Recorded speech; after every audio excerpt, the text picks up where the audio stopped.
এতদিন তো তোমরা সবাই দেখেছো ফলের ঝুড়ি নিয়ে, ফুলের ঝুড়ি নিয়ে, সবজির ঝুড়ি নিয়ে ঘুরে বেড়াতে। আর আজকে দেখে নাও আমি কিসের ঝুড়ি নিয়ে ঘুরছি। এক গামলা গাছ আমি নিয়ে চলে এসেছি। চলো এক এক করে তোমাদেরকে সবকটা গাছ দেখাবো কি কি গাছ এই গামলার মধ্যে আছে। তো প্রথমেই রয়েছে এখানে ভিনকা, যেটা রেড কালারের ভিনকা, আর এই কালারটা আমার তো ভীষণ পছন্দের। আর সেকেন্ড নাম্বারেও রয়েছে আমার কাছে আরেকটা ভিনকার গাছ, আর এই কালারটা দেখো কতটা ইউনিক কালার। এগুলো আসলে হাইব্রিড ভিনকা। আর গোলাপি সুন্দরী কুল তোমাদের কার কার ভালো লাগে বলো তো? আমার তো ভীষণ ভালো লাগে, আমাকে যত দেবে আমি ততই খেয়ে নেব, এত ভালো লাগে আমার এই কুলটা। আর এছাড়াও আমার ঝুড়িতে ছিল গোলাপ ফুলের গাছ, আর এই গোলাপের কালারটা ছিল রেড কালারের।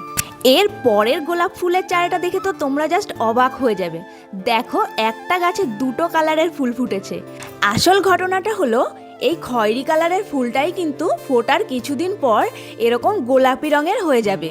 এর পরেই রয়েছে আমার কাছে তেজপাতা গাছের চারা, যেটা আমি নিচে লাগাবো, আর বাকি গাছগুলো লাগানোর সময়ও সব ভিডিও তোমাদের সঙ্গে শেয়ার করব।